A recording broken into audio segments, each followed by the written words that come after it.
tough job that y'all do, but we appreciate your efforts. Thank you very much. Thank you.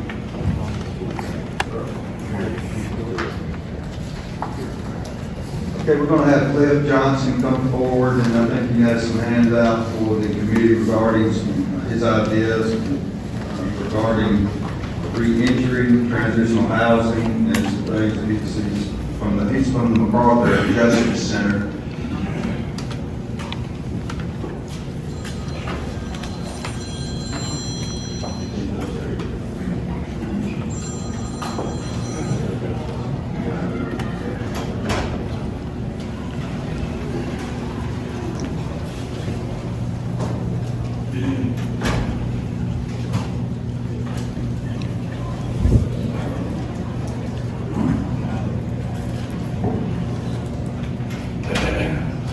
Familiar with Parchment in that regard. We collaborate with other civil rights firms in the state, in conducting investigations, and we share information with them as well.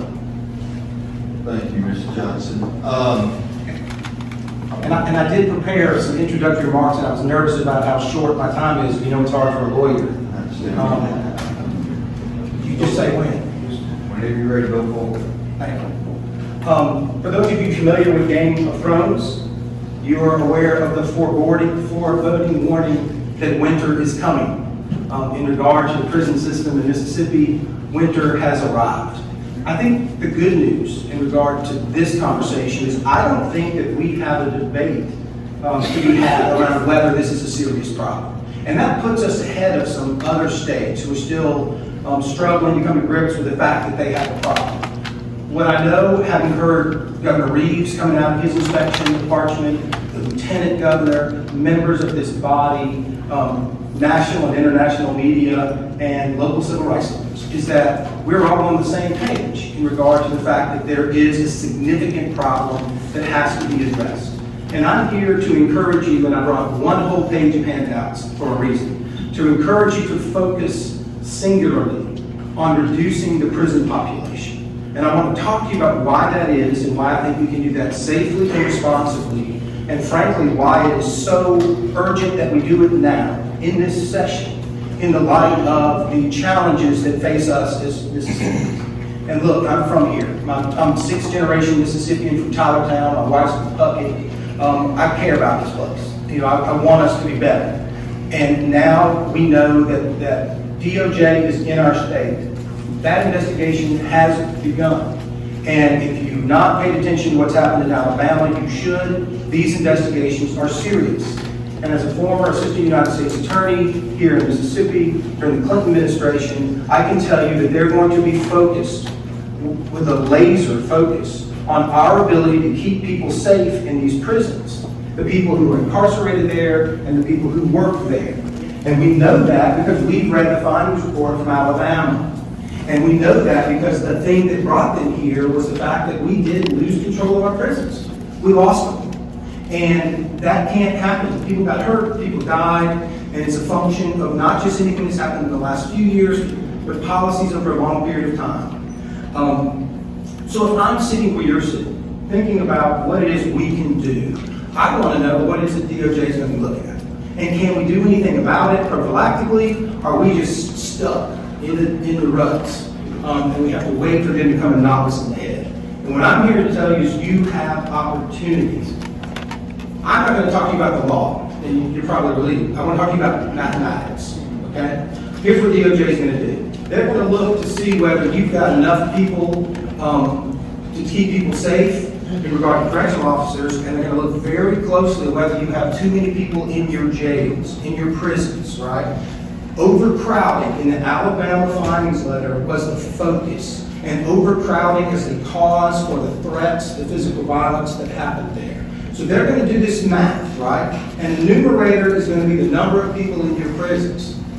The denominator is going to be the number of sure enough correctional officers, right? And I can tell you that math now, we got the wrong answer. The average staffing ratio across Mississippi prisons for the last 3 years is 16.89. And that doesn't mean that there's one person in prison all the time for 16.89 inmates. To the contrary, when you have a ratio that high, What that means and what we know because of interviews we've done and investigations we've done is you'll have one woman on a tier in a prison overseeing 128 men housed in a facility. That's what our staffing situation is. So you compare our 16.89 to the state of, I hate to even give them credit in Louisiana, but in the state of Louisiana, that number is 5.49. In the state of Tennessee, that number is 4.15.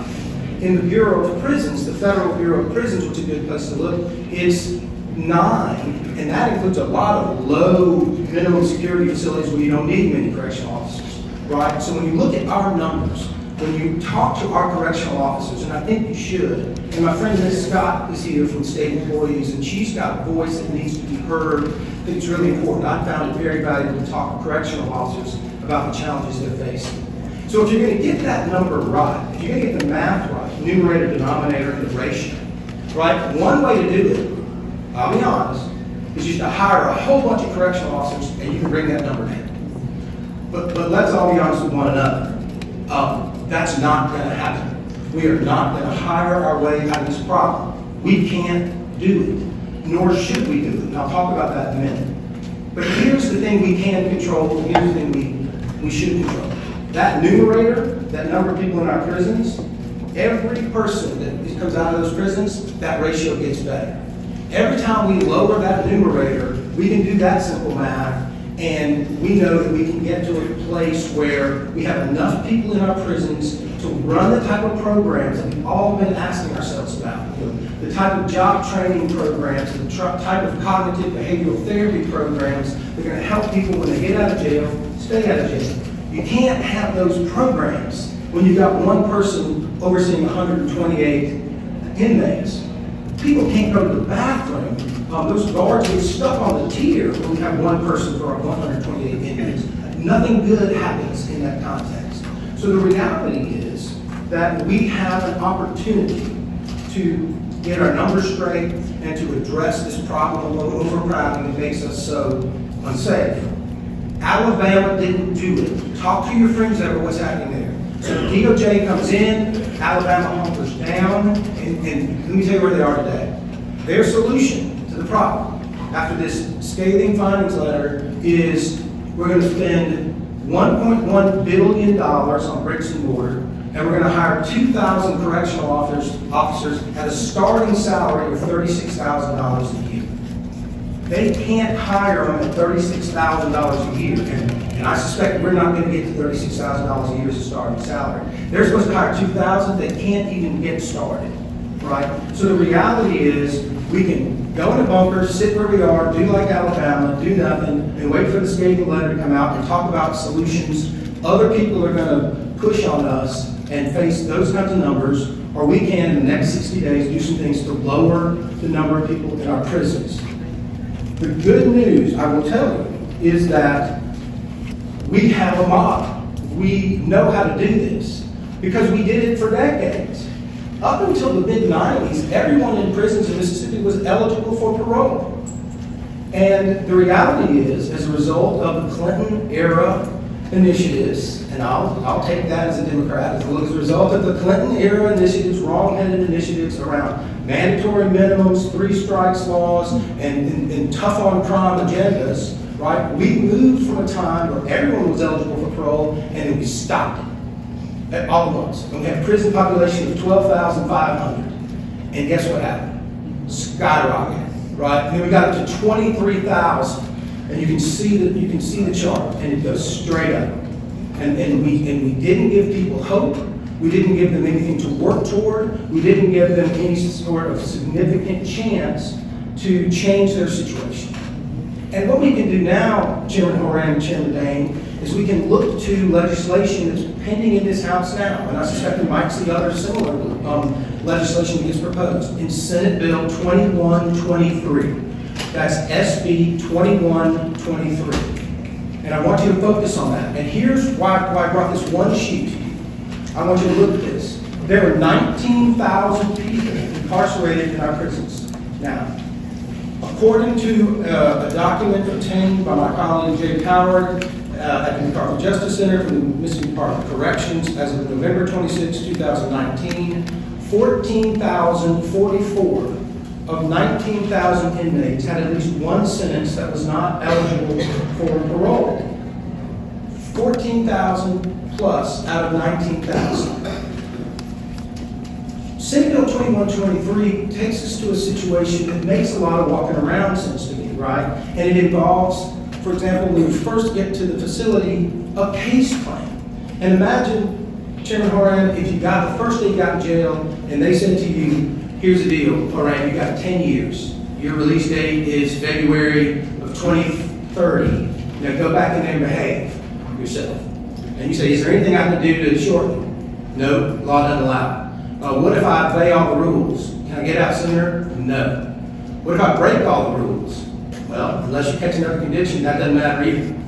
No incentive. As opposed to a 2123 program that really uses these case plans that you guys have already said you like in previous reform legislation that says, hey, you can help yourself.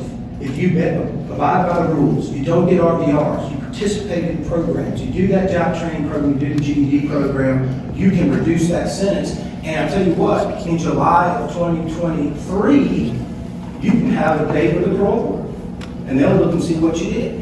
And we can have some incentive, some motivation to pay to participate in programs to reduce our prison population.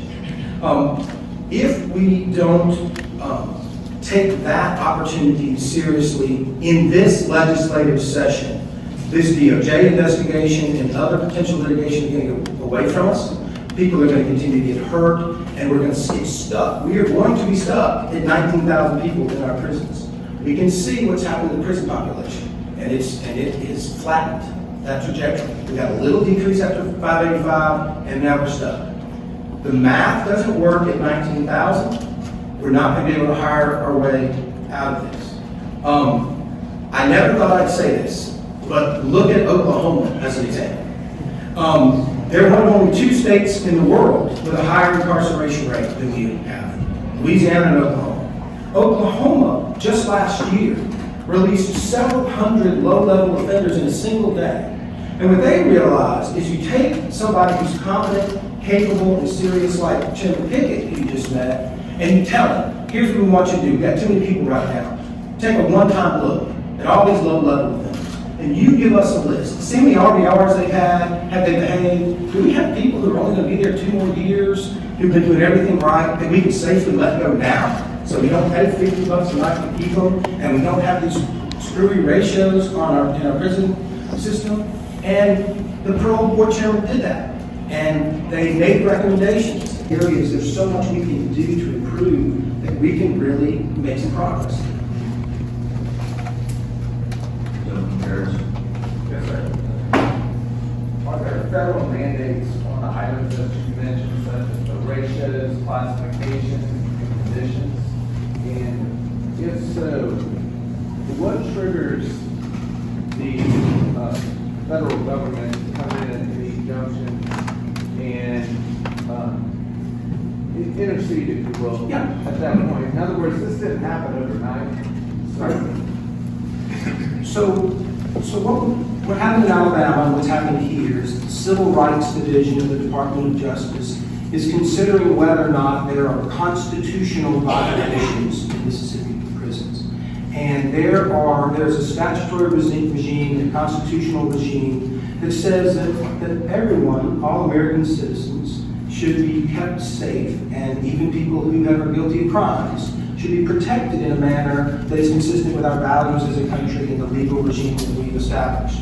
So when there are statutory violations and constitutional violations, the DOJ is fully authorized to come in and protect Eighth Amendment rights and other rights on behalf of these inmates. And so what happens typically, and you're right, it didn't happen overnight, is we have this crisis like we had after Christmas. You know, all this violence, all these deaths, and you have this kind of crescendo where people like us go beg the DOJ, please, we need your help. I think, getting back to this expertise issue, I think, have we continued to listen to experts along the way, respond to them, how are we doing, have some oversight committees, independent oversight, I think is an excellent idea around this process, to advise you, to be your eyes and ears, right, to help you avoid these situations in the future, are ways that we can, avoid this federal entanglement that is not going to be comfortable for anybody here, and it could be quite expensive. And one quick follow-up, on the ratios, classifications, and conditions, are there any one of those that would relieve the pressure a little bit more instantly, have more of an impact to help the situation? Right, if I were a lawyer for the state, and I'm not, and you've got some great ones like Harold Bozzetto over at the AG's office, what I tell you is the analysis is going to be not that technical. It's going to be, can you keep your people safe?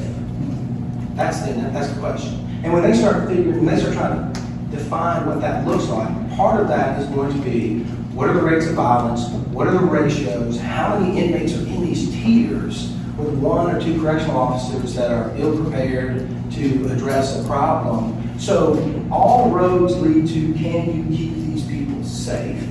And what I'm telling you, I believe, is the unavoidable conclusion as we address this in Mississippi is not unless we reduce the prison population. Safely. Thank you. Thank you, Director.